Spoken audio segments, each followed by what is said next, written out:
I live in a small but lively town in Massachusetts.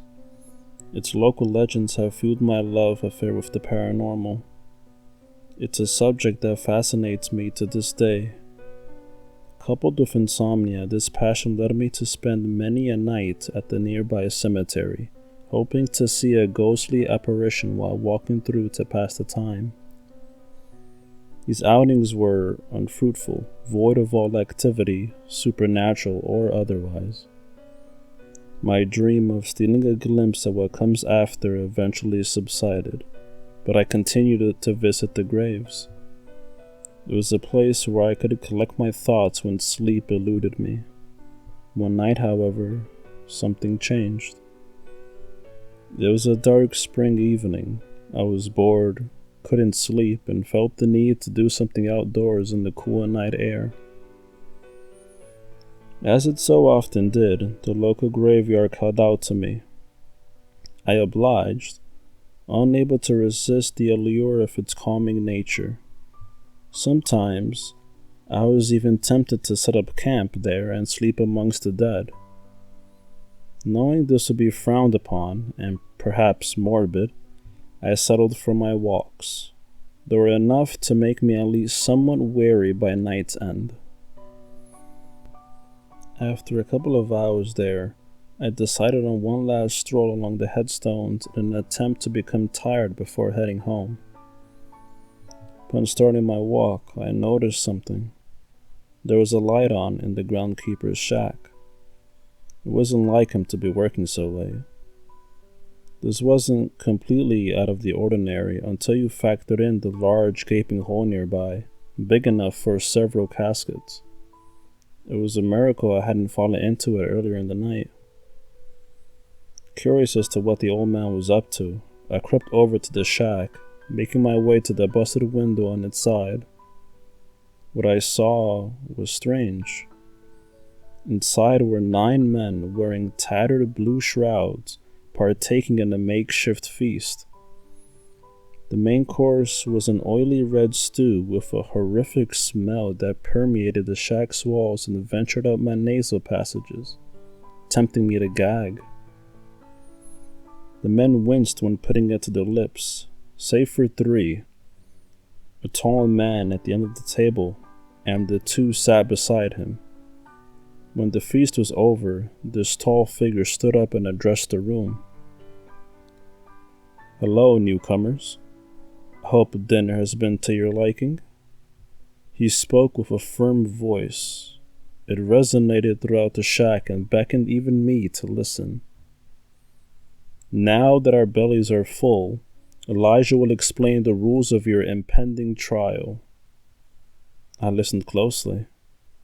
It seemed the men in the shack were a part of a collective known as the Bloodlights. The trial the tall man spoke of was something akin to a medieval gladiator sport used to initiate new members. I listened on as Elijah divulged the game's inner workings, fearful but curious. 2 teams were to disperse to the opposite sides of the cemetery, each consisting of 4 members, 3 blood runners, and 1 blood baron. The initiates would be the runners, and the tall men's henchmen would act as barons. There was one more participant to be discussed, the tall man himself. He was the bloodkeeper. Though not on either team, he was the most crucial facet of the game. He kept and guarded what was referred to as the blood. I gathered that this referred to the red amulet hanging from the keeper's neck, as he firmly clasped it every time the word blood was uttered. The job of the runners was to retrieve the blood from the keeper. The barons acted as counsel, overseeing each team and helping where needed. After Elijah finished his lecture, the bloodkeeper took over. "With every wound, there is blood. With every drop of blood, there is solace. Without death, there can be no light." The keeper opened a large cupboard in the corner of the shack, revealing a woman bound and gagged, futilely attempting to cry out for help. My heart sank. This is not your normal run-of-the-mill cult ritual. I had to find help, but what if they heard me? Unable to nail down my next course of action, I was immobile, frozen in fear. The Bloodkeeper continued. The light of blood can only be seen in death. Pulling a large red dagger out from his cloak, he grabbed the woman and plunged it into her gut. I watched in horror as the life left her eyes. She began to shriek but was soon cut off by a cut to the chest, followed by a final blow to her neck. I was mortified. After throwing his kill to the floor, the keeper pulled out 3 vials, filling each of them with the blood that dripped from his blade. This was the blood the runners were after, not the amulet. This is all the blood I have to offer. That gives, at most, 3 of you the opportunity to become bloodlights. And remember, you are being watched. Those who fail to collect must be disposed of. The same goes for any outsider you encounter. Corpses are to be thrown in the pit. Dear God, I was truly in danger. That's what the nearby hole was for. The perfect hiding spot for a mass grave. You must stop at nothing to obtain one of these vials. All others will be sacrificed. Your thirst for blood must be as strong as your will to live. The men exited the shack to begin the trial. I scurried silently to the wooden part of the graveyard and hid behind a large tree, not wanting to end up like that poor woman. I just needed an opening to escape without being noticed. Glancing out at the cemetery, I saw a runner knelt before a grave, eyes closed. I assumed this was a requirement before the game commenced. A perfect chance for me to make a run for it. Let the trial begin. The Bloodkeeper's voice echoed through the trees before I could take even a single step toward safety. My survival still hung in the balance.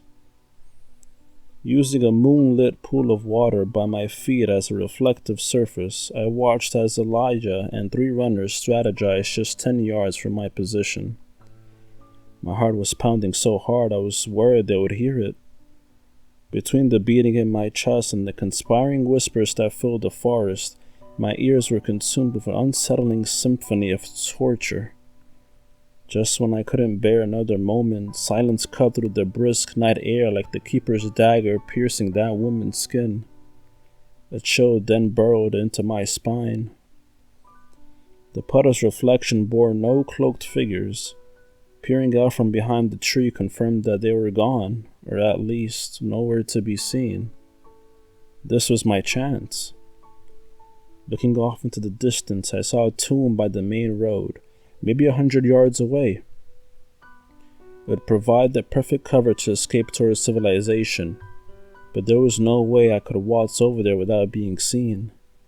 The woods wrapped around the cemetery, so running from tree to tree would strengthen my odds of survival.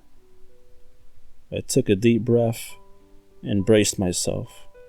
Without so much as a second thought, I dashed to the next tree on the path to safety and took cover.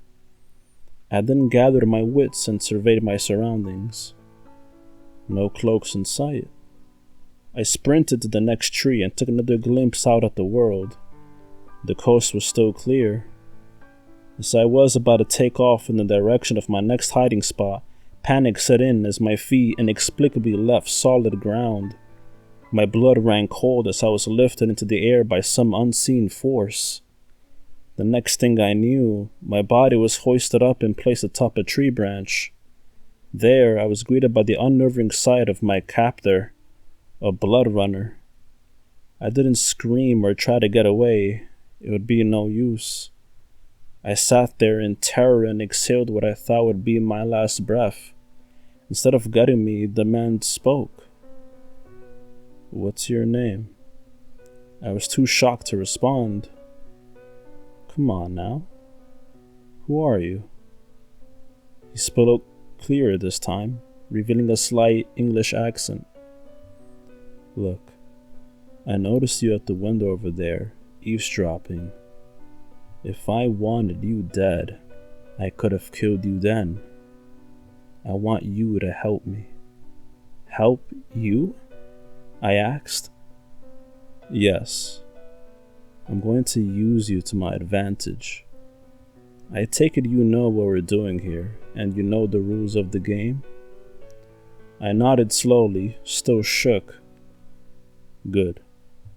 With you, I may be able to turn the tables and get the upper hand. I was frightened, but I calmed down enough to focus on the runner's plan. See that tomb over there? That's where the Bloodkeeper is. My stomach turned to think this guy may have just saved my life. I need you to go over to the tomb and open the door, slowly. The Bloodkeeper will surely take a swing at you. Just as he's about to end your life, I'll swoop in and end his. But why? I asked. That's not part of the game. Right you are. You need not concern yourself with the why. Just know that if you don't do as I say, I will kill you myself. Now get going. The man gave me his cloak for protection and pushed me out of the tree. I didn't want to risk facing the Bloodkeeper, but I didn't want to perish at the runner's hands either. My fear of dying kept me from deviating. I again ran from tree to tree, eventually making it to my destination, the stench of bloodshed wafting through the air as runners fought for control of the field. With my back pressed to the cold, aged stone, the pull to escape grew. The main road was within reach, but the thought quickly subsided. I was far too worried the Englishman would catch up with me and take his price. He was able to climb a tree and lift my weight into it without a sound. It was clear he possessed the agility and stealth needed to take me by surprise during a haphazard run for the hills. I sighed in defeat, knowing that one way or another, I would probably die that night.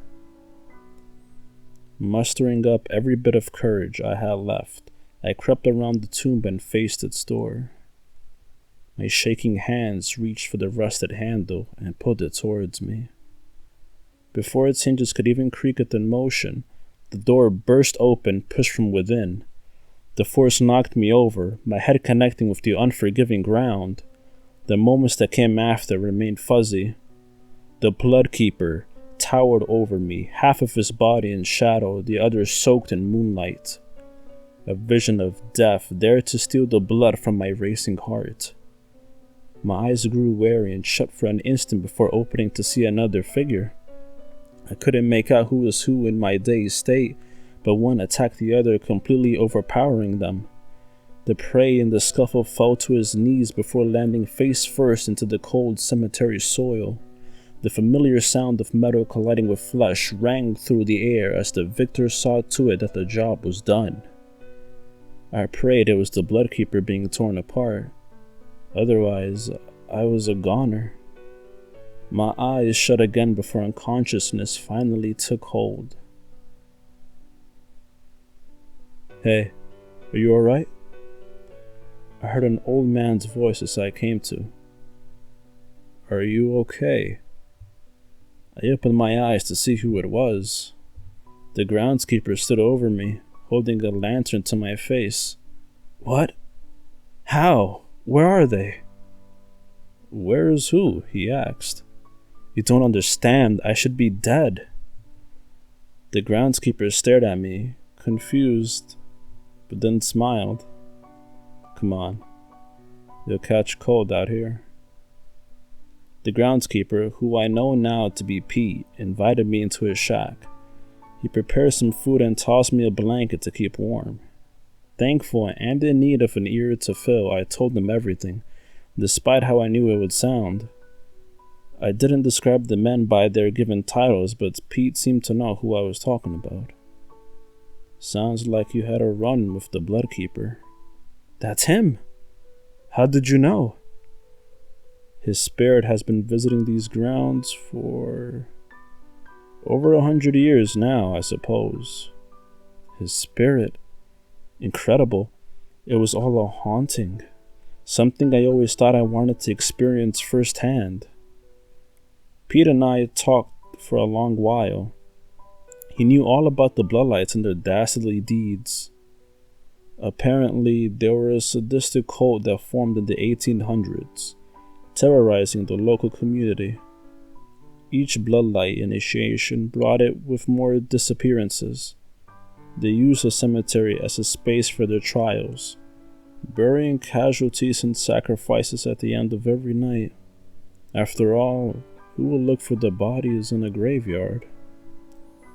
Over 50 souls fell victim to the Bloodlights before the sinister games were brought to a halt.